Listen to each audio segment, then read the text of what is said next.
Hey, kia ora koutou whānau. Welcome back to another edition of Big Hairy News. Kia ora Chewy, how are you, sir?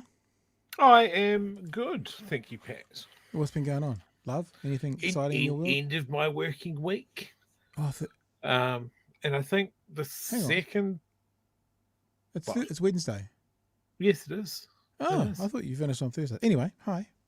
No, usually I would, but because my partner's overseas, yep. I've spent a month of doing glorious 4-day weeks. Oh, lovely. Because when she's not around, you're like, oh, finally, fucking break. Is that kind of what it's about? No, to be honest, it's more about saving money on doggy daycare more than anything.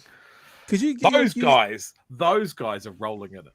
Those guys are the criminals. Because you get someone to come by and look after your dog and have a bit of a walkie sometimes, eh? Yeah, pretty much. I think I've seen your person down at the park. I look at the people flooding in. Hello, everybody. Hello, JK. Hello, Steph. Hello, Mr. Anderson. Hello, Connor. All of you. Look, there's heaps of you. Heaps of you. Hi, Steve. Steve is already knows of Matt, so we're going to be talking to Matt Bowden very, very shortly. I guess we'd say formerly known as New Zealand's Party Pill King. Now, there might be some people, and Matt's in the green room so he can hear us, there might be some people who are like, Party Pill's not so good, not so crash hot, not such a fan of those things. The thing is, I think the reason we want to talk to Matt is Matt has had the experience of being in an industry where all of a sudden the government has gone, we're stopping that industry. So we talked about this last night with the vaping situation in New Zealand, and what Labor's doing with vaping, basically eliminating 91% of the stores. And we kind of floated the idea last night, if the government thinks it's so bad, why wouldn't they just ban it overall? They did that with BZP party pills. Matt was at the centre of that. So this is someone who will be able to tell us a story of being at the centre of those sorts of decisions by government and what it means. So that's what we're going to have a chat with Matt very shortly, which I'm quite excited about, Joey. It's someone I love having experiences and conversations with people who bring in a view that they can only bring in with that kind of experience. So yeah, absolutely. Before we get into it, we've got other things talking about tonight. I mean, I think I put out on Twitter today the most surprising headline of the week, Chewy. The most surprising, he says sarcastically, the ACT Party is full of anti-vaxxers. I was shook. Absolutely stunned. The ACT Party, there's heaps of them in there. And so, yeah, we'll have a look at that. I mean, to be honest with you, with ACT, when you go past about 15 on the list, it doesn't matter. The same can be said for the Greens. Once you go past 15 on the list, it doesn't matter. So, of course, they're not going to vet people properly. Either anyone on the political spectrum is not going to vet someone properly that's 20 or 30 places outside of anyone who's likely to get in. But speaking of people likely to get in, of course, Dunedin local, Michael Woodhouse, I spoke with him today, asked him if he wanted to come on. He said no. He tells the world that he's not going to be an MP because he's a man.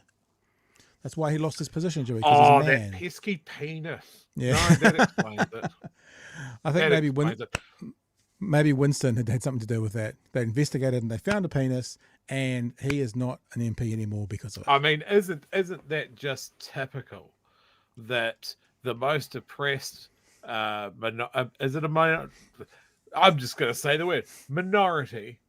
The white, cisgendered, straight man who has never won his electorate seat and just stumbled from scandal to scandal to scandal was not given a high rating. I'm shook. Definitely is Dick. That's what caused it. Politically speaking, it's really interesting. He's been there for 15 years. He's been a minister of the Crown, and to not get a ranking says something. I hear the sarcasm and disdain in your voice there, but it is still interesting. That's true fact. And we're looking at an interview today with on Breakfast with Christopher Luxon, and how Christopher Luxon didn't seem to be able, I don't know, what would the messaging be? Because I think actually Michael Woodhouse has dropped them in it a little bit because of him resigning from the list. It's caused them, some might say the word chaos might be ensuing in this party. I don't know where chaos would come from, but it's caused Christopher Luxon a bit of a problem because it looks like National's saying this person's not good enough. And that's not a comfortable conversation for a leader of a party who says they have stability. So we'll have a look at that. We'll have a look at the interview as we go through the night. And let's just say also hello and thank you to all our lovely patrons who are with us again tonight. Remember, if you want to be a part of what we do, very easy. You can just join the Patreon team by going to patreon.com/Big Hairy News. And we'd love to have you on board. Patreon.com/Big Hairy News. Remember, there is occasional exclusive content on our Patreon. There's an interview from this week which is exclusively on there, and we do have virtual meetups and stuff. We aim for that once a month as well. And of course, there's a bunch of benefits you can get from being a Patreon depending on what level you decide to be at. Now, we have a very small technical glitch or difficulty with our conversation tonight. There's a loop somewhere going on in someone's audio. We couldn't quite figure it out beforehand. So we're about to bring Matt into the conversation, but we need to kind of do it that mic gets turned off, question gets asked, mic gets turned on, answer gets asked. So it'll be it won't be quite as free flowing, but that doesn't really matter because what matters the most is the actual content in the conversation. So let us say good evening to Matt and bring him into the show. Hello, Matt. We could wave because if you turn your mic on, we'll get that like that. We'll get that feedback thing going on. So hello, lovely to have you. So let's just ask a question. Why don't you let us know kind of who you were? I mean, when we were talking about, and when we read writings on you, it talks about you as New Zealand's former party pill king. So why don't you tell us a bit about yourself, what you're about in that world of synthetic drugs, I guess, and party pills, that sort of thing, and then what happened around 2014 to you and your business, and then maybe we can look at what the government is proposing now and if that would work. This is where I throw you the ball. Hey, thanks, Pat and Chewy, and good evening, everybody. My name is Matt Bowden, and I was born here in New Zealand in 1971. I guess when I sort of rose to prominence was early 2000s. We had an ecstasy death in the family, and then another close friend of mine died absolutely horrifically using methamphetamine and a samurai sword. And those two things in my life caused me to think, hey, maybe some of the drugs are a little too dangerous. Why are the drugs illegal? Why don't we have a quality control system instead? So I went to Wellington and said, who's writing the drug laws? Can I have a little chit chat? We've had some men lose their lives early and leave their children behind. Why don't we have quality control? And they said, well, Matt, because America told us that they would stop buying our meat and cheese if we tried to change the rules on drugs and do something pragmatic. And so I said, well, what if we set up a pharmaceutical company and created some safer alternatives that didn't kill people and weren't addictive? Couldn't we build a quality control system around that? And so that's what we did. I invented party pills, and it was because people were going crazy on meth and people were dying around me. And I wanted to do something about it.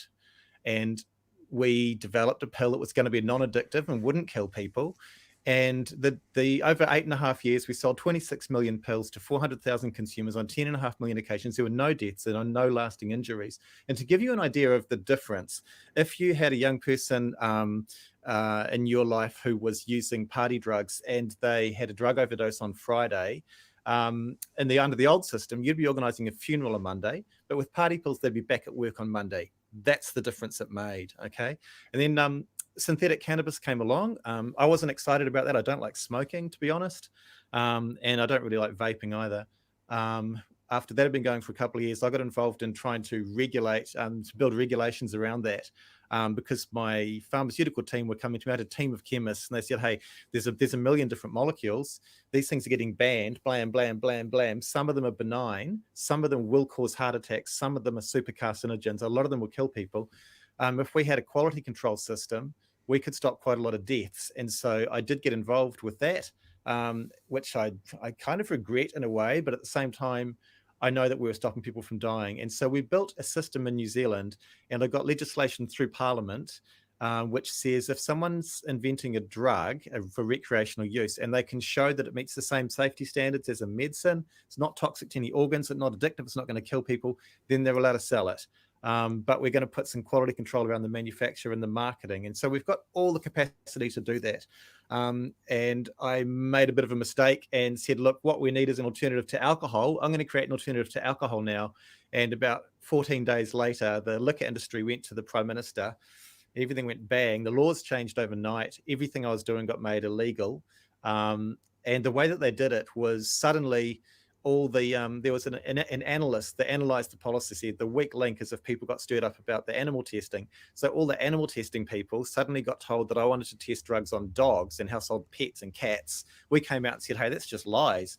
But the machine was rolling, and every town across New Zealand had people protesting in the streets, really well funded with placards saying, you know, to save the dogs. John Key came on the news and said, I can't in all conscience imagine, you know, hurting furry animals. This is the 2010 poisoning possums guy. And so everything got changed overnight, and they introduced a piece of legislation that which had in it, the industry may not seek compensation for this overnight change. So I lost everything and had to go and get out of the country and go hide in Thailand for a few years or avoid getting chased around for made up tax bullshit. And so it was a big change in my life, and now I'm back, and I've probably got some comments to make about this. Cool. That's my intro. So listen, I don't think we're going to legislate or debate over the pros and cons of party pills. You've just said a lot there. I don't have enough knowledge to challenge or agree or disagree or whatever you're going to say.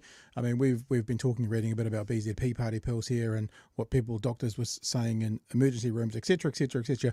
I don't feel the need to litigate that tonight, because the reason we've got you on is to now talk about, should Labor get back in, and although that's looking unlikely at the moment, well, unlikely, it's more of an uphill climb than the other side, and they were to say this industry of a less harmful substance in vaping, I think we probably all agree that compared to tobacco, it appears to be sort of a less harmful substance. No one's going to say it's not harmful at all, but maybe a less harmful substance. And they're not necessarily talking about regulating the substance, but the outlets that sell the substance, which will kind of do the same thing.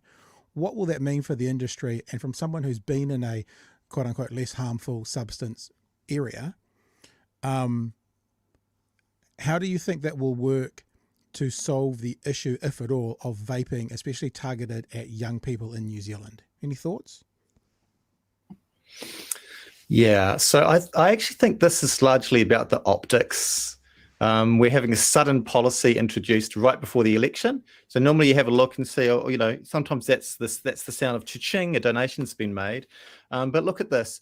Is it actually going to reduce the consumption? I don't think it is. Saying this needs to be more than 300 meters away from the school. Last time I checked, most kids have got a bus ticket. I don't think it's really going to cut down the amount of stuff that's being sold in schools, especially when they can still go to a gas station or a corner store. So it's really about optics. It's about appealing to parents and having the appearance of doing something that's going to manage risk, but it's just managing perceived risk and perception. What would be a better idea? And can a government do anything about it? I think really the issue is that the way that these things are presented, should children be allowed to go in there in the first place?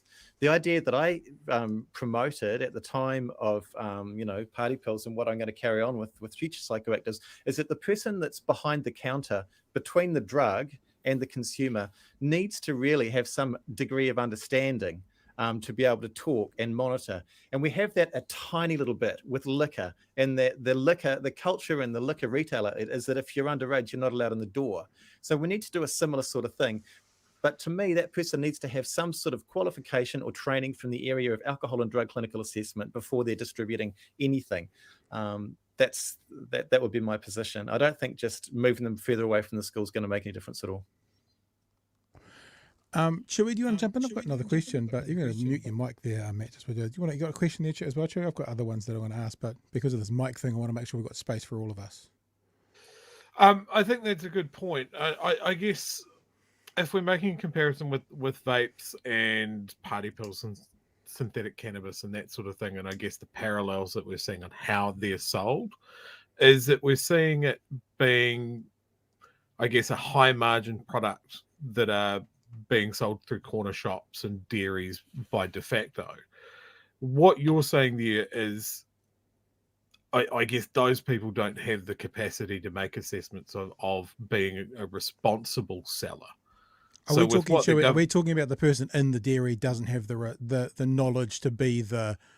But then Yeah. again, you could say the 19-year-old in the liquor store doesn't really have that understanding either, do they? I mean, if we were Yeah, but I think that comparison between the responsibilities of liquor stores is a really apt one, right? You've got to have a duty manager who's Yeah, right. responsible for Yeah. you know, and there's police legislation So around the so selling someone of in the minors. someone in the building has some kind of seniority and understanding. If it was a pub, it would be a publican would have to have some kind of license. Someone in the building and those sorts of things has some kind of knowledge or understanding, even if it's not the 19-year-old at the counter. Like there's a really established process of police going around and doing stings on liquor stores and making sure that they're not being sold to underages. I don't think we saw anything like that for party pills, synthetic cannabis, and now vapes. You know, that framework doesn't exist. Yeah. So if the government's thinking of cracking down on the number of, you know, what was it, 7,000 or 8,000 down to about 600? Yeah, that's about right. 7,000, I think, down to about 600. Are they then and spinning Matt, just so up a you know, we'll framework? stop talking in a second, then you can jump back in. Yeah, I'm sure I've got a question in there somewhere. You know, all right, here's my question. We have this framework around the selling of liquor. We have a similar framework and legislation around the selling of tobacco. Is the fact that we're spinning up a new product like vaping, or in the past like party pills or synthetic cannabis, is it time for a framework that just covers, in general, substances, in your opinion? Yes, and the recommendations I made to the Law Commission back when we looked at this a while ago were that liquor and cigarettes and the other psychoactive drugs should all be covered together. But liquor and nicotine lobbied to be pulled out and dealt with separately, which made it kind of a little silly. So at the moment, we've got the government are talking about let's have a licensing regime. Well, that's great. But if you go to get, say, a driver's license, it indicates that you've been trained in the safe usage of a motor vehicle. If you get a firearms license, normally that means that you know how to shoot. Be good if they also teach you how to aim. Maybe they don't do that. But that's what it should encompass. There should be some training. And we're saying, well, here's something which has got a level of risk with it. We need to put that risk with some responsibility, and that responsibility should have training. So I believe, yes. And in fact, I, at the time, suggested that with the party pills, they should be pulled out of dairies and put into liquor, because at least the people there know how to ask for ID, and at least they've got a licensing authority that goes around and checks on them. If not, then we need to build another similar infrastructure. But if we don't have the resource to do that, we need to combine it. That was the recommendation which the Law Commission made to government, but as we know, liquor sort of pulled out of it. And so, but it's all about relative levels of risk. And to me, I would just look at it from a technology perspective and say the nicotine is addictive. And so pairing the nicotine with the other fluids that are in that in the bottle is not such a good idea, because they are toxic. What we should be doing is looking at taking the nicotine and put it into a dry vaporizer. So you just inhale tobacco leaf like you do with cannabis leaf. That moves away from smoking, and it moves away from having all that vape stuff in your lungs. That's another question, though. Okay, two questions to kind of wrap up from my side of things. You've probably already answered the first one. Actually, it's kind of 2.5 questions, because the first question's in 2 parts. It's like looking back to your experience and what you went through, especially when the banning of BZP party pills came out. What should they have done then? And leading on to what should they do now with the vaping from your experience? And I guess the second question is, do you have any positions on, you know, certain countries around the world have just gone, hey, let's just make everything legal and make it a health issue rather than making it a prison issue? So, yeah, what should they do now based on your experience of what they have done with vaping? And what do you think about just a big free-for-all and making them health issues rather than, you know, criminal issues?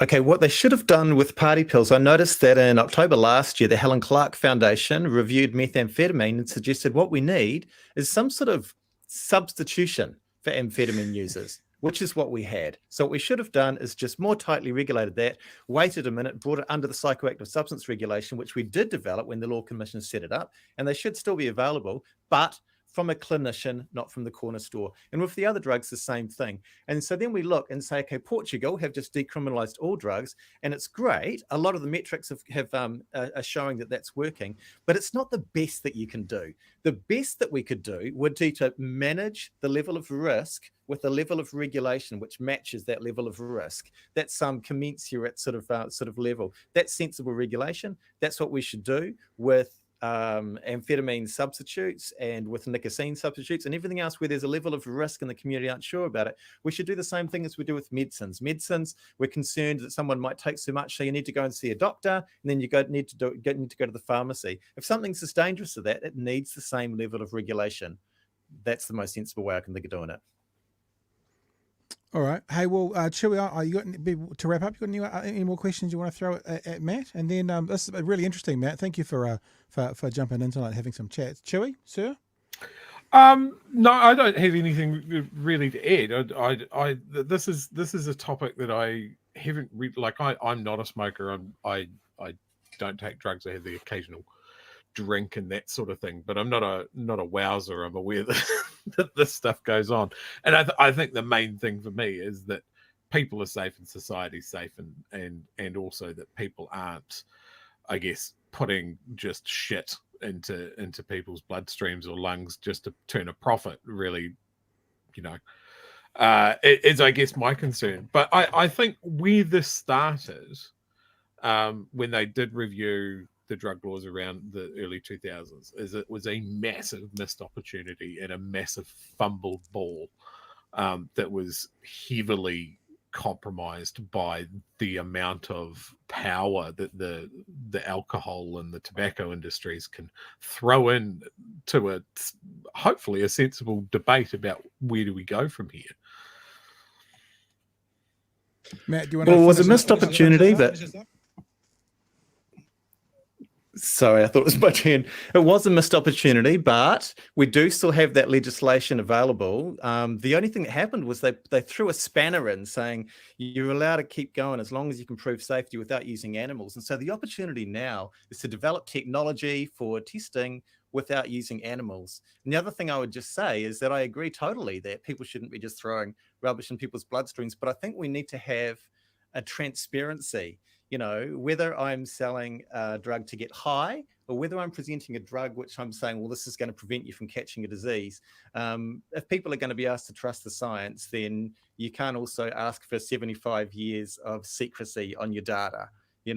People need to be able to make informed decisions one way or the other. And we need to make sure we're not discriminating against people, whether they're saying yes to drugs or whether they're saying no. Hey, Matt, thank you for coming on tonight. Really appreciate it. I really enjoyed chatting with you. And there have been people in the chat who have been talking about Starboy. And so I'll just bring this image up, and then maybe in the last kind of 30 seconds, you can just tell people what Starboy is all about. And I'm assuming you're still active as Starboy?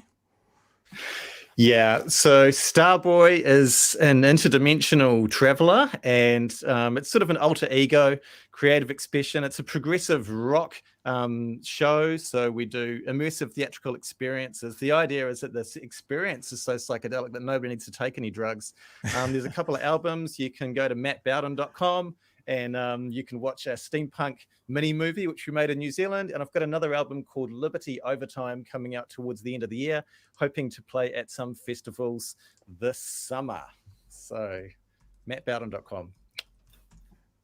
Let me just do that. I've just done it. I'll just bring out your website for you, but it's just taking a few seconds.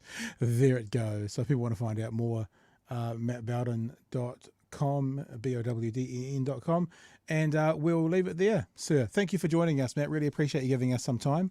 I appreciate you coming into the Big Smoke from out in the Wop Wops where Wi-Fi wasn't quite so good. And I'm sure we will connect again super soon. So thanks for coming. Appreciate your time, and all the best. We'll be in touch. Champion. Thanks, mate. Starboy, Matt Bowden, a.k.a. The Party. But what do you think, Chewy? Lots of chat. I think we're pretty good. I think we need to come up with some sort of prize for the guest with the best backdrop. Yeah. And I think Matt there he's a clear winner at this stage. Yeah, not bad. What about guests with the best images on their website as well. It's not bad. Yes, absolutely. And the pivot into his side project, or his main project, I guess, was great. I wasn't familiar with that. I'm going to look that up after the show. Yeah, I just noticed someone. I noticed someone in the chat mentioned Starboy, and so I thought we better throw it out there, let people know if you want to check it out for yourself. Prog rock. All right, shall we look at the chat? Is there anything you want to throw out there before we move on to our very next story? I found this comment really, really interesting. Dr. Ratweasel, again, a great name. I've mentioned it before. Professional doctor. Professional. Someone studies a long time to be a rat weasel. If alcohol was reclassified under the current Misuse of Drugs Act, it would be a Class A drug. Yes. Woo! Yes. That'd be interesting. That's why there has to be special legislation for alcohol. Mm. So, yeah. Look, I mean, the flip side to this whole conversation is actually about, the freedoms we have to do whatever the fuck we want with our body. Breast implants aren't that good of an idea. I'm actually thinking, Chewy, honestly, about getting some skin reduction Titties. surgery. Titties. Okay. I'm thinking about getting some skin reduction surgery. Big old bitties. I'm going to go see a surgeon in November. I don't think I'll do it. Because it's not. I haven't lost like 200 kilos like some people do, but I'm going to go and investigate it. But there's a risk with that, and it's unnecessary. But if I choose to do that, I'm choosing to do that.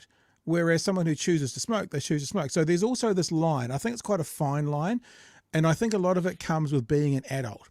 Like, I'm nervous about people having surgeries, changing their bodies, making significant decisions that might impact the rest of their life before they're 25. Not because I'm like, wait till you're 25, but that's when the frontal lobe fully develops, around 25. The frontal lobe has to do with long-term and risk assessment. So if you haven't got a fully formulated brain about risk assessment, how can you make a decision in safety that's going to impact the rest of your life?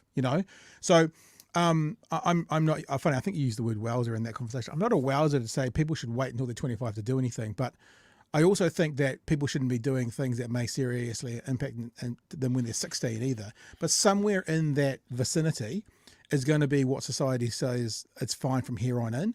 And when they get to it's fine from here on in, I kind of think anything goes.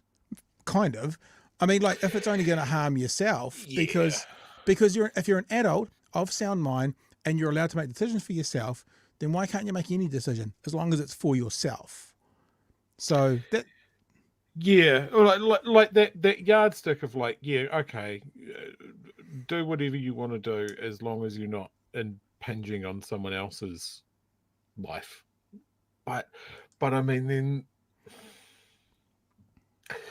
I've heard a friend die of a pill overdose in his early 20s, and he was clearly someone that had addiction issues right through high school, right? Yeah, and. At that time in the 90s, who could he turn to? He was using illegal drugs. Chances are the first time he fucking mentioned that to someone, the cops would be involved. There weren't any alternatives. What are you doing?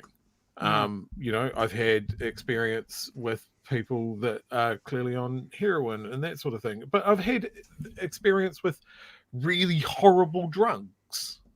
People that just can't handle substances. People have addictive personalities. They get a bit fighty, or they jump in a car and kill someone, and it's on a legal substance. So that, it's just it's fine to say, hey, look, yeah, you go crazy, you do you.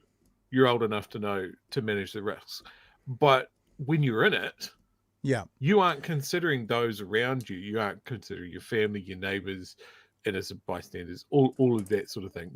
I'm talking about drink drivers. I'm talking about people doing methamphetamine and charging around with a samurai sword and all of that sort of stuff. Yeah. So I mean, I think I like the idea that Portugal has gone, you know what? It's not a criminal issue. It's a health issue. Let's pour all that money into making sure things are safer. Saying it's a free for all and it's a health issue doesn't mean that there's no regulation or no legislation or no framework around it. I think there should be in general just a framework that covers all drugs and alcohol. Just come up with the same rules for everything. Everything's level surface. There's no cutouts for someone because it's a legacy drug, and we've all decided that that's okay. Yeah, it's an interesting one. And look, as I'm saying that in my head, I'm also going, I know about impact of those around you. Like if the dad smokes himself into an early grave, he leaves the kids behind. Yeah, he can do that to himself if he wants, but there are other people impacted by that. So yeah, I get it. Let alone the drunk driver impacted by that. Yep. Some innocent party as well. Hey, before we do anything else, and I want to make this really clear, there's a comment in the chat about Rawiri Waititi spilling the tea, and we've started. We can't say that, and we should probably remove it just in case. Yeah. I started, so you were aware of it, not that I was going to pop it out there, but it could, because of course there is a suppression order on it. Actually did something just in by accident. So yeah, I don't know if that is accurate or not. So we're not going to put it up there at all. But let's get into the conversation around ACT now, actually, because Peter's saying here of ACT. I asked an ACT fan today if he had teeth in his head, so why not vote green? Yeah. And also, actually, Peter's comment is more about Christopher Luxon, so we'll leave that one. And the least surprising headline in the world today. Apparently the ACT Party is full of conspiracy theories. Let's have a look as to what News Hub had to say. Good evening. Te Pāti Māori shocked Parliament today when co-leader Rawiri Waititi appeared to breach a court suppression order. And the day's political drama doesn't end there. The ACT Party was forced to hose down concerns about conspiracy theorists in its lineup. One candidate quit today, while leader David Seymour revealed another stood down a month ago. Here's political editor Jenna Lynch. Well, this is weird. This is a love song for Jacinda Ardern in the key of E-flat major. A secretly shelved ACT candidate wrote numerous songs about Jacinda Ardern. Secretly shelved. So ACT didn't want transparency on this situation. If somebody sneezes, she'll shut down your school. Even referencing Soviet-forced labour camps. But she's just thinking about throwing you in a gulag. Well, he hasn't been a candidate for over a month, and I'm pretty happy about that now. He's not ACT's only problem. Another one bit the dust today after social media comments were uncovered of her comparing vaccine mandates to Nazi Germany and concentration camps. We've actually done a very good job of vetting over 60 candidates. There are some... depends on your term, very good job. That have slipped through the net and they're now gone. Ones that compared COVID to concentration camps? Yeah, and that's absolutely unacceptable, as I've said. And that person will no longer be a candidate for the ACT Party. You know, the fact that ACT have been selecting these people really is a bit of a warning sign of what you could get under a national ACT New Zealand First government. And that's fair on some level, as we've been saying. This is the audience, even if they clean up their MPs, their candidate list, if that's completely cleaned up, and I guarantee it won't be, but even if they clean it up, these are still the people voting for them. If they're the people voting for them, they're the voices that want their representation in government. So yeah, it's more than just the candidates. How long have we been saying this for? Whether it's Plunkett's dilemma, Luxon's dilemma, Seymour's dilemma of trying, as he's doing in these conversations, to distance himself from those comments while still having to pitch his party to get those votes. Yeah, I've said Seymour's biggest political success was the fact that he managed to keep his current MPs' mouths shut, so we didn't find out how crazy they are. Yeah. So this is just, he had a good run. Seymour was one of the only politicians to meet with anti-mandate protesters during the occupation outside Parliament today that came home to bite him in Parliament. Mr. Speaker, coming from a member who's being propped up by a bunch of anti-vax conspiracy theorists, I think that question's a bit rich. And I think that's actually a fair, but being propped up by, i.e., this is your constituency. And yes, I mean, it's not the only constituency. You know how we talk about Trumpites we say that, not everyone who votes for Republican is racist, but the racists vote for Republican. Not everyone who votes for ACT is an anti-mandate, anti-vaxxer, but people who are that seem to be wanting to vote for ACT, especially if New Zealand First hovers around that 4% mark. They will be taken off the table by some going, I'm not going to waste my vote, I'll vote for ACT instead. So this is your constituency. The member himself is being propped up by a bunch of anti-vaxxers. The House getting testy as the parliamentary term comes to a close. Te Pāti Māori co-leader Rawiri Waititi used his parliamentary privilege to make claims about an active court case. We can't broadcast his claims as they could breach court-ordered suppressions. It shocked the parliament. I can't believe, frankly, what I've just heard. The tikanga of this House is well known and should be respected. Unusual, unwise, and shouldn't be repeated. I'm just not going to comment on that for pretty obvious reasons. I'm staying right out of that. What Rawiri Waititi did today is clearly a contempt. It was all a bit much for the Speaker. I'd like everyone to calm down, thank you. Possibly everyone hoping for a bit of calm, but all they're getting is chaos. Oh, interesting. All they're getting is... I like this one from JK, makes a lovely comment. 99.99% of ACT members give the rest a really bad name. Perfect. It's a perfect comment. So anyway, there's a couple of things, right? I don't know if there's much of a story in the anti-vaxxer, anti-mandate group, because of course, what the fuck did you expect? Right. I did want to talk about the Rawiri Waititi thing a little bit, carefully, obviously, but let's just go to this first story first of all, right, which is about the anti-vaxxers and stuff. So this is the story here in the Herald, just to give some more detail. An ACT candidate has resigned after historical comments comparing COVID-19 vaccine mandates to Nazi concentration camps came to light. Another candidate has apologised and renounced online comments which suggested drownings were connected to the effect of vaccines, but he is being kept on as a candidate. ACT leader David Seymour says the party's Rangatata candidate, Elaine Naidu Franz, 29th on the list, had offered to stand down after One News brought her previous comments to Seymour's attention today. Seymour said he accepted her offer on the spot. There is more as well. Darren Gilchrist, 48 on the list, had to apologise to Seymour over comments he made, which included, I think I actually did it here, which included the thing about the drowning. Here it is there about the drowning. Yeah, there were a couple of drownings, and he was like, maybe they drowned because they had myocarditis because of the jab. I think there's there's another one. Seymour also referred another former candidate, Anto Coates, who Seymour said had left the party for personal reasons. Now, what was this whole thing about coalition of chaos we keep hearing? What was that thing about? I mean, there's 4 candidates so far, 4 of them being bought out, and then there's the parody song guy as well. This afternoon, Seymour was questioned about another former candidate, Scott Bonus, who was 41st on the list and intending to contest for Auckland Central electorate, according to a July newsroom article. Seymour said he was not aware of anything problematic relating to Bonus's departure. Asked whether he would check up, Seymour replied, yeah, probably now, yeah.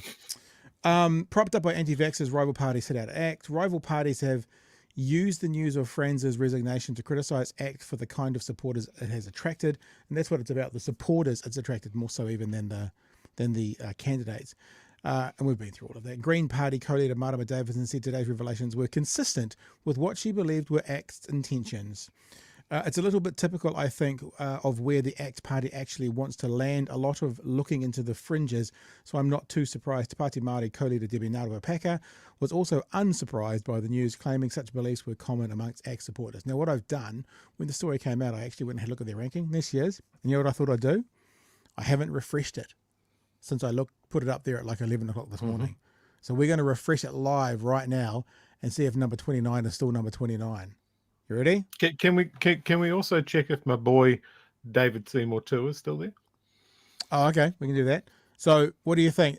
Are they, I mean, they've got all the money for all the billboards. Do they have the money to get their IT sorted out quickly enough? Let's see. So about 11 o'clock this morning, I uploaded this page and I haven't touched it since. So let's go refresh and see who the candidates are. Redacted. Oh, number 29, Keith Griffins. There you go. I've just been disappeared into some sort of Maybe it was the vaccine, and that's why they disappeared. I'm just asking questions, Pat. I'm just asking questions. Now, your thoughts on that first. I got 2 thoughts on it. Yeah. Seymour said the right thing. Yeah, of that course. he didn't agree, and they were gone. However, with a party that's around 10-12%, and that has such views right through that look at National and go, you know what, their views aren't as hard as I would like them, and if I go any further right, I'm just in crazy town. So ACT is the party for me. I think him making such a strong statement by going, I disagree with what these guys are saying and they're gone, I think it would hurt him. Maybe, yeah, I hear you. I think they'll go, hang on, you were supposed to be one of us. Although, you just, when you look at this in America, and people say things like, well, you know, Trump got the vaccine, they go, oh yeah, but he had to. He doesn't believe in it, but he had to. So there'll be that as well. There'll be like them going, you know, David Seymour has to say that. He has to say that. But, you know, we know what he's thinking, but he has to say that. So, yeah, no, I feel you. I wondered that as well, like him not coming out and basically supporting the anti-vaxxer stance, how that would be taken by his anti-vaxxer constituency. But I think though it's that cognitive dissonance, the way that they'll just go, well, our end game is to anything but Jacinda. So even if he's changing some of his positions, we're still going to vote for him no matter what. I think that's where they get to. We forgot to check to see if David Seymour 2's there. I'm just doing it now, just because it's on the Rawiri Waititi thing. I've been thinking about this for a couple of weeks. Now, he's released, I don't know what the name is, I don't know who it is, I don't know anything about it. It's all been scrubbed off the internet, and I don't know what he said. And obviously it's not been broadcast at the moment. But I was thinking the other day about how we need to be consistent. And I have a problem, and this is not what Rawiri did, right? But this is in the same circle. I've been having this conversation in my head for 2 weeks now. I have a problem with doxing. I think we all have a problem with doxing, don't we? So therefore, when we see a person, a white supremacist, let's say, who we oppose, and then a left-wing activist going, come on, internet, tell me who this is. I have a problem with that because that's doxing. Tell me who this is. Tell me what their job is. You know, we had a conversation. Obviously, I completely support Victoria Jacobs. Okay. I completely support Victoria Jacobs. I completely support the anti-co-governance protesters. But they found out who the people were. Then they broadcasted who they were. And they included things like their jobs and that sort of thing. When that happens to people like Byron Clark, we go, what the fuck are you doing? That's inappropriate. And all I'm going to say is you can't have it both ways. If it's not appropriate for people to broadcast Byron, and I don't think it is, workplace where he is, yada, yada, yada, then actually you can't do that to people who have a different view from you, even if they are the most fucking abhorrent people in the world. I have a problem with that. And it made me think about that again today with the Rawiri situation. Now, he's used parliamentary privilege to say something. We don't know what. If it's beyond the pale, he's going to need to suffer the consequences for it. And if it was David Seymour doing the same thing against, I'm assuming he said something about an opposition political activist person, the opposite, we'd be up in arms about it. So I don't want to be, I'm not a fence sitter, but I'm consistent. I know you're going to explode in a second because I've basically said we have to not broadcast white supremacist names and where they work sort of thing. But I think if we're going to oppose that for our guys, we cannot expect or participate in it for the other guys. That's how I feel, at least anyway, Chewy. Yeah, okay, so two things with this, right? I think the court case that's being discussed, and I am obviously going to be very careful about how I speak around here. The court case that's being discussed, the argument is that the suppression has been extended because the potential for it to have an effect on the election. Are you talking about the case for, hang on, what I already talked about today? Because I literally know nothing about it. Oh, okay. Yes, that is what I'm talking about. So there's a court case. I know all about it. You can tell me after. The second part of what you're talking about there is something that I have personally wrestled with for as long as I've been in anti-Nazi, anti-white pride groups. Is at what point do you go a little bit further? And the example that I have is like in the group that I was part of, I remember having weeks-long arguments with people because we went after people that had an online presence, and we wanted to find who they were offline. And in one case, we found out that one of the organisers of the group that we were looking at was working with at-risk youth and was currently going, what was it? It was in family court at the moment, but he was trying to get custody of his kids. And we debated that for weeks. Is it appropriate that a leader of a white national group, a literal neo-Nazi, like a classical, like we're not even talking about like the fancy clean-cut Nazis we have now, just a straight-up Nazi. Do we dox him? Do we dump the documents and the stuff that we had found in the laps of the appropriate people? Was that the right thing to do? And we argued about that for ages. So can I tell you what I'd do? To deliver that information, deliver that information to the employees and the people that need. I mean, just because. I mean, what's the opposite of a Nazi? Like, what's on the furthest to the Antifa? Right? Let's say it's Antifa. We don't really have. I don't know. Yeah, Antifa, or say climate crisis, or something like that. I think there's also. I don't have a problem with finding out who people are. Right? That's investigative journalism on some level. I don't have a problem with delving into all of that. I'm just saying if we don't agree with doxing, if we don't want people turning up to our activists' workplace and broadcasting where they work, then we can't do it to the other side. But what we can do is go to that workplace and go, are you aware that your employee X? Are you aware? You know, you can do that. But that's not just going on the internet to put people's names and details and jobs in there to then let the fucking Wild West, which is the internet, have a crack at them from every side. I'm not into that. I'm not ever going to be a part of that. And I know there's going to be some people probably who don't watch this show but who are further left than me. They go, fuck them Nazis, they deserve everything. And on some level I kind of agree, fuck them Nazis, they deserve everything. But I also know that we don't want it done to our extreme activists. So I don't think it's okay to do it for them. Like I saw the other day on TikTok, you know, someone going, okay, internet, tell me who this person is. And then they told them, and you go a few more TikToks later on, and they'd broadcast everything about the person, who they were, their job, where they were. And all these people who were in my TikTok feed, left-wing activists, are all going, woohoo, we got them, woohoo. It's like, but if it was the other way around, you'd be like, this is a crime. You just can't. Look, I'm not a fence sitter. Yep. I just want to be consistent, and I want to and I want to protect my own. And so to protect my own, I won't do to them what I don't want done to me. Yeah, and in the case that I was talking about, we settled on what you described there. There were documents that were delivered to his employer. There were documents delivered to the courts. Well, that's not doxing. That sort of thing. That's investigative journalism. Yeah. Right? Doxing is very different. Yeah. And look, there's been heaps of cases where doxing has gone wrong. Like the Boston Marathon bombing. Reddit went fucking mental on that and went all amateur detective and ended up pointing the finger at two completely unrelated people on the other side of the country, and it wrecked their lives. They lost their job. They had people trying to attack them. All sorts of stuff. It just, you know, it's such a line. But yeah, it's that whole, you know, cool. Don't put it out on the internet, but maybe put the information in front of the people that need to know who they're working with.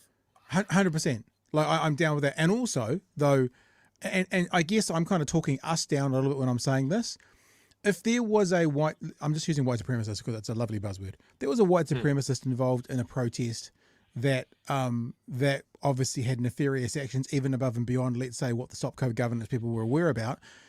I would probably first and foremost take that to a journalist who can then vet it, who has the resource behind them to make sure that what they're saying is true. I mean, there's a guy called Christian Picciolini. You guys should look him up. Christian Picciolini. I've had him on my other podcast. He's a former white supremacist. He now works in the area of how to drag people out of white supremacy. But if someone kind of misconstrued him based on his past and then broadcast what he was today, which was what he was at the past, and got it wrong, you know, there's checks and balances. As much as people don't want to think about this, there are checks and balances in a real journalism. We're not journalists. I'm not a journalist. Yes, I work journalistically, but I'm not a qualified journalist. We have no editors to check our things. We have no law department to make sure we're saying the right thing. You know, maybe not radio stations, but if it's going to be an official op-ed piece or something, they do. They do. And I think the difference between identifying someone once it's been vetted and gone through and put into an official capacity versus, hey, we got this guy and they work at the BP down the road, are two very different situations. Yeah. And we use Byron as an example, and that is the case of two quite extreme personalities absolutely latching onto him and disseminating where they thought he lived, which was incorrect. Yeah. But that address got bomb threats. They were clearly trying to follow him. They found his workplace. They walked into his workplace, which provoked an absolute crisis response from his employer. And they're continuing to try to do this. Yeah. So, yes, in the comments, to me, doxing and sharing those details publicly online with no control. Completely agree. I think Either sharing side them, is wrong. I think sharing them publicly online, and an addendum to that is also without a professional context. Like, for example, if it was newspaper X writing a story, they probably wouldn't put where the person worked. They might put is a real estate agent. They probably wouldn't put what suburb they lived in. They might say lives in Dunedin. So there's also things that you can do to tell the story without, because even if they're the most disgusting person in the world, even if they are a white supremacist, if they're a misogynist, if they're a racist, all of those things, they might live in a house with 3 small innocent children. So I don't want my guys turning up there and giving havoc to the horrible father or person in the house and traumatizing the innocent children either. It's just, don't do it. Don't do it. Yeah. And I think, look, this sort of bounces around. Sometimes people get quite frustrated with suppression orders in the courts and stuff like that. And there's been a lot of flirtation in the last few years of seeing how close to the line that you can get. But the risk is, if you get it wrong, the person that you're trying to expose gets off because this court case is compromised and that sort of thing.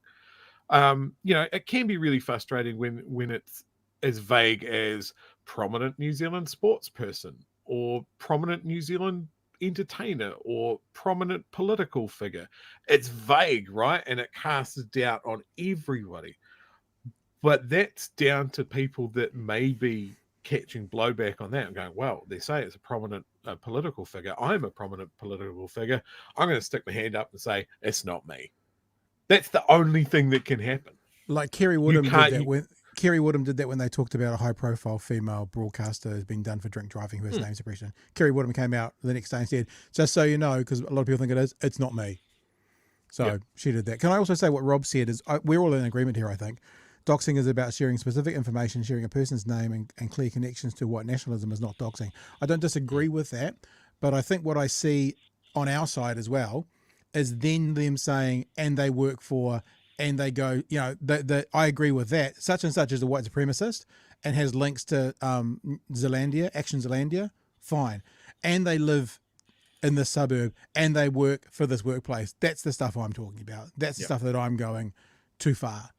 And I unfortunately, I see the left doing it from time to time and then complaining about when the right does it. Because, that's all I'm saying. And it's really based around the Rawiri conversation where, I don't know, whatever he said, that if he has stepped over a line, then there needs to be some kind of punishment. Is such the wrong word? Consequences. Yeah. Well, I mean, because we'd expect it we'd expect it if Luxon stepped over the line. Yeah, I mean, statements in the House have their own rules, right? It's you can say things under privilege and that sort of thing. I don't think this is one of them, but they're absolute balls on them to do it on one of the last days, sitting right next to David Seymour is something else. And to end on a positive, I really liked his tie. He has to wear a tie in the House. That's a good one to choose. Very good. Do you want to do any chats before we move on to... I was thinking about... Remember David Cunliffe? I'm sorry that I'm a man. I'm just sorry. I'm sorry I'm a man. I wonder if Michael Woodhouse tonight is sorry he's a man because apparently being a man lost him his job. We'll look at that in a minute, though. Anything in the chat we want to get at there? Yeah, NZ Doom, another really good example, basically exactly what the group that I was involved with tried to do. we were advised a neo-Nazi organizer was working with us at one of my jobs. So thankful. He was also named and shamed online, but address not shared. Yeah, it's the thing is, it's the online thing. Like I guess this is a bit of a means testing thing. It's each situation is slightly different, because the internet can be a dangerous place.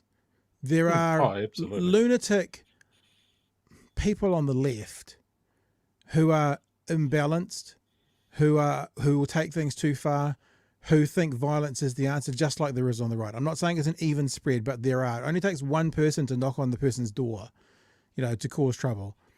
So I like what's been said tonight, that identifying, it's almost like the person and their position. So person X is involved with Action Zealandia. That's their name and their position. Fine. Anything else though? Although even on the internet world, that now turns into, well, let's get on their Facebook page because they're because we know their name now. Let's get on their Twitter feed. Let's figure it out. Let's Google them because they belong to such. Oh, look, they belong to such and such golf course. It's not hard. It's not hard to track some people down. Yeah. But anyway, I guess what I'm trying to say is, and I say this a lot in general, is to be consistent. And if you abhor the other side doing it, don't do it. Whatever it is, that's what I would say. Yeah, absolutely.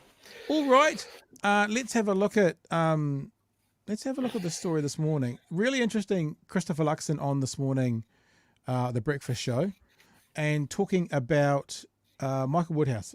We won't play the whole clip, but I want us to pay close attention to all of the things he was saying that were positive about National, right? Mm-hmm. I therefore assume Michael Woodhouse is none of those things. Because what he's saying, I'm not trying to make too much of a joke here, because what he's saying is our list is great because of X, Y, Z. So if Michael Woodhouse didn't feature, that means he can't have those things. That's a logical conclusion, surely. And what I wrote up in the kind of the document for this thing is, I don't think Luxon's not sticking the landing on this. And it's becoming a bit awkward because remember, now we talk about coalition of chaos. You've got all these people from ACT. You've got New Zealand First going full, penis police. And you've got a former Minister of the Crown basically going, yeah, fuck you guys. So the chaos might be more serious, quote unquote chaos, with, a minister committing allegedly being accused of committing a crime. But it's not all calm waters on the other side either. And I think Luxon's not sticking the landing of, I think he says in this, stable government in this conversation, straight after talking about this MP has basically said, fuck you guys, stable government. But yeah, I'll play it. We'll have a listen and then we'll come back to it. The National Party's on the way to winning the upcoming election, Maybe. according at least to our latest One News Varian poll. But there's one MP who's highly unlikely to be riding the wave back to Parliament, Dunedin's Michael Woodhouse. Hey, she said Dunedin. She said Dunedin. That's us. That's where we are. Party, accusing National of abandoning the city he represents. Has it? He Let's ask the National Party cheek. leader Christopher Luxon joins me now. Good morning, Mr. Luxon. What don't you like about Michael Woodhouse? Well, good morning, Anna. Look, firstly, we've got lots of talented people in the National Party. Okay. And our list ranking process was incredibly challenging and tough. So lots of talented people. Therefore, that means, is he saying, therefore, Michael Woodhouse is not talented? But importantly, I think we found the right balance between having... So therefore, Michael Woodhouse was the wrong balance. Seasoned and experienced MPs, as well as lots of new talent, skills and abilities and experiences to bring in. So he wasn't new, neither was he seasoned or experienced. And like, do you see what I mean? Like, he's not sticking the landing. He hasn't said anything like when someone quits a job under bad circumstances, you still try and exit them. Oh, you'll be missed so bad. It's like he's not sticking the landing. And as well, I'm very proud about that. So you obviously didn't rate Michael Woodhouse as having the experience, skills, there you or diversity that you were looking for. Look, Michael made his own decision to actually withdraw from the list. I have to respect that decision. But you made the decision on the list. Fantastic career. I wonder, there's this term, and it's not quite in my head right now. You watch the chat, pick me up quite quickly. It's something like a forced firing, like when someone makes a work position. Constructed dismissal. Constructed dismissal, there you go. Could this be seen as a constructed dismissal? We'll get to where he was on the list shortly, because I think I've pretty much worked it out, even though no one will confirm it, and then we'll have a chat. over 15 years in Parliament. He's been a minister in the key and English governments, and he's got a great career to be incredibly proud of. But ultimately, that's his decision, and that's up to him. He withdrew because you offered him such a low place. What place did you offer Michael Woodhouse? I'm not going to get into that because that's a But we want to know. There's 31 people on our list rankings. It's fairly obvious what it is. I'll tell you in a sec. Decisions on the list rankings. The list rankings, just so we're clear, is all about the team that we want to take into the election. And then obviously decisions around Michael the cabinet Woodhouse are then not made the team. after the election. And I want to make sure I've got as big a team as I possibly can. It's got all the skills, abilities, and experiences that we need in government. So it's pretty exciting. I think we've got the balance about right. So therefore, Michael Woodhouse provided no balance. He was not part of the equation we wanted. So this is an article, and I've got two articles here to reference. This is one that was in stuff.co.nz. Outgoing National MP Michael Woodhouse has made a public stab at the party, saying its lineup lacks the experience to form an effective cabinet. Woodhouse effectively resigned on Saturday after receiving a list ranking he was unhappy with in an interview with the ODT. We're going to look at that interview. He said he'd been pushed down the list after, quote, losing a contest between diversity and experience. In later interviews, Woodhouse said he'd been demoted due to being a man specifically, but he did say he thought the National Party's pursuit of a more diverse caucus, along with his own popularity issues in caucus, had cost him. Woodhouse had been an MP 15 years, yada, yada, yada, yada, yada. So here's the article in the ODT. Being male cost him and many other national MPs a high slot on their party list, outgoing Dunedin list Michael Woodhouse believes. So he obviously said it to them. In his first interview since quitting the party's list, National Dunedin candidate said he feared New Zealand's sixth largest city was being abandoned by his party, and the way National was behaving meant it was shedding party votes to ACT New Zealand. I guess it might be New Zealand first.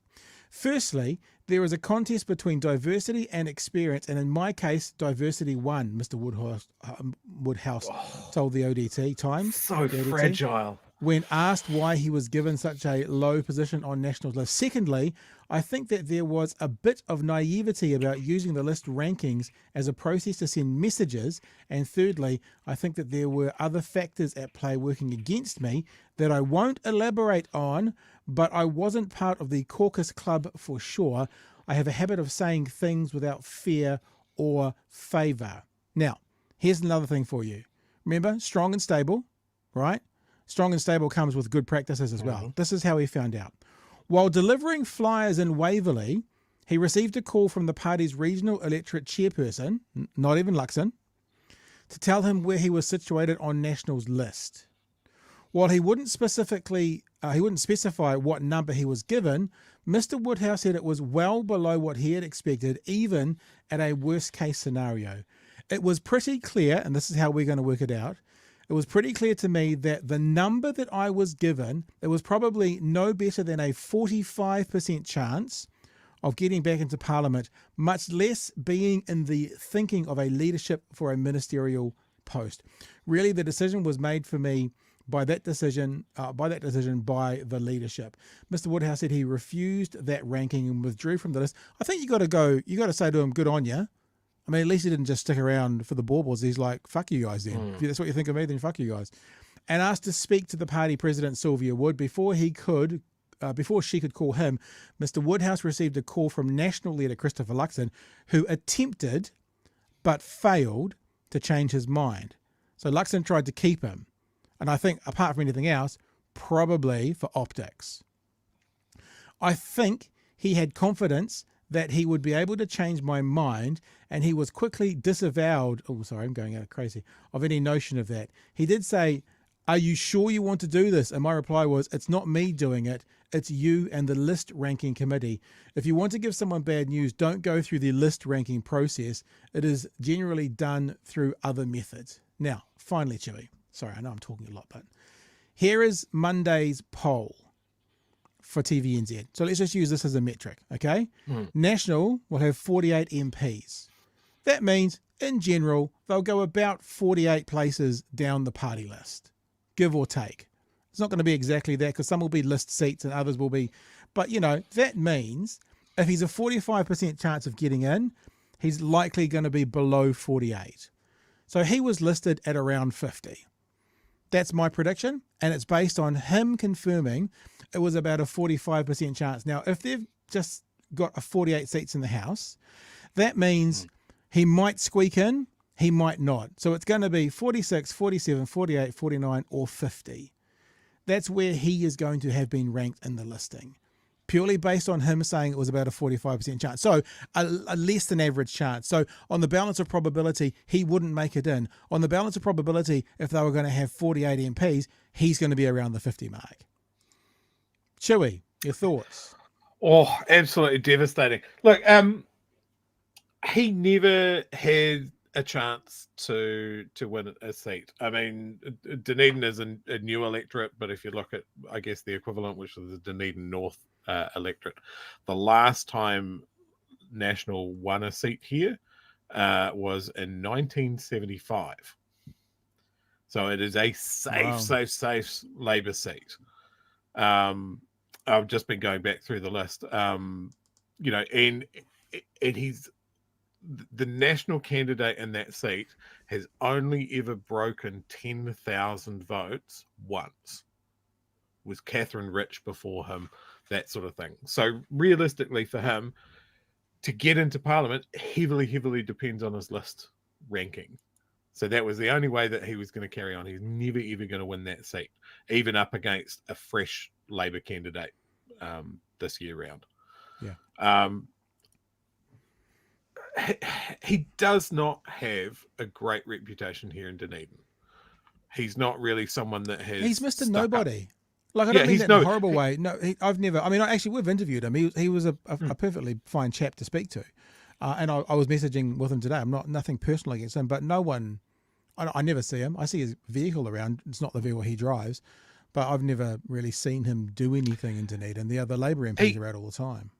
He for someone that is so dependent on the list. Like, he's never really campaigned in the Dunedin area. He's never really been a champion for issues of the area of the region. You know, he's made some noises around Labour's cuts to the Dunedin hospital, but then you can just turn around and go, dude, when you were in government, when you were so close to caucus, why couldn't you get Dunedin Hospital across the line? It was put off until Labour got in and went, right, we're doing this. And yeah, like I said the other night with his "get fucked, I'm out of here" statement, he made no mention of the 10,000 odd Dunedinites that voted for him. Yeah. So I mean, if you're going to go out there and campaign and ask for people's votes and that sort of thing, you have to have some sort of presence. You have to be able to do something for them. And I think, as much as I would love to gloat about the fact that Dunedin is a safe Labour seat and will always be one, it helps to have two strong or multiple strong proponents for the electorate that they're in. Like, it doesn't help us if the only strong representation for this area is on one side of the political spectrum. If they don't get into government, we're screwed. I think we've got 3 or 4 Labour MPs down here, because at the moment there's David Clark, who's in Dunedin North, and then there's Taiti, which is what's her Ingrid name? Leary. Ingrid Leary. But on Leary, if you go past her office in South Dunedin, there's 2 other faces there. So I wonder if there's also a couple of list MPs living in Dunedin as well. There's someone on the Māori roll. Right. And I just got a pamphlet today for the person that's replacing David Clark. Which is so hilarious, because Dunedin, if you look at the university and the academics, it has a vibe of, and the MPs of a very left-wing city, but then you get these fucking numpties in Izmir because no one participates, right-wing numpties in Izmir, because no one participates in local body elections. Yeah, like the Dunedin electorate would be a hard one for a right-wing candidate to win. You know, it's a university town. Students are famously lefty. You know, Greens have done pretty well here in the past. But the other electorate that they spun up, the one that Ingrid Leary is part of, was Dunedin South, but now it's Tairi. It has a big rural catchment as well. Through Mosgiel. And again, they keep on standing up no-name candidates. You know, and they'll do well in Balclutha and maybe in Mosgiel and that sort of thing, but it's not enough for them to win. And it just gives you the attitude of like, okay, well, you guys say that you're standing up for rural voters and that sort of thing, but are you really? You know, in some areas, but they're not contesting every seat. And it's why wouldn't you want to? Why would you not want to give a real good whack at knocking off a seat that has been a Labour stronghold for decades? Yeah, no, it's a good question. And look, I just want to say one more thing about the list, because I could be wrong as well about around the 50 mark. Because of course, someone mentioned there, where's Uffindale? Uffindale's at 57, but he'll be there. So if he's there, Uffindale's there. That means the 48th person. That means only the 47th person will get in. And there's a few people like Ilam, even though I know that Top wants to win Ilam. Ilam is traditionally national, so that could be in there as well. So probably if I was being a bit arrogant being so precise, but yeah, it's fair to say he was the ranked, other one that gets mentioned. He was ranked in the 40s. He was ranked in the 40s. That's where his position was. I think that's a fair thing to assume. What were you going to say? I mean, Jerry Brownlee, sleepy Jerry Brownlee, 14. 26, Maureen Pugh, famously quoted as being fucking useless. There's a lot of hits there that if you're as said, a seasoned and experienced MP, that you see those names above you, I can understand the rage quit. But I mean, this is a guy that was talking about the mysterious homeless person that was living in quarantine, the person that is pictured with a toilet seat with his opposition's face on it. With bullying claims around that as well. So I'm not sorry to see him gone. And as pointed out in the comments, there's a lot of entertainment. I respect a good rage quit. Yeah, and as I said earlier, like if you're unhappy, how much more respect do you get to then piss off than to hover around and just take baubles? I mean, if you had got back in and then just been a backbencher, it's still 130 grand to be a backbencher, no responsibilities and no electorate. He could have just milked that and just chilled. Chose not to. Said fuck you guys, and he's gone. I do have a wee story about Woodhouse that I really like. He was doing some campaigning last election in the local mall here, and filling out a petition or something, sign up to our mailing list. And someone came up and said, "Oh, can I use your pen?" And then pocketed the pen and said, "I'm going to use this pen to vote Labour."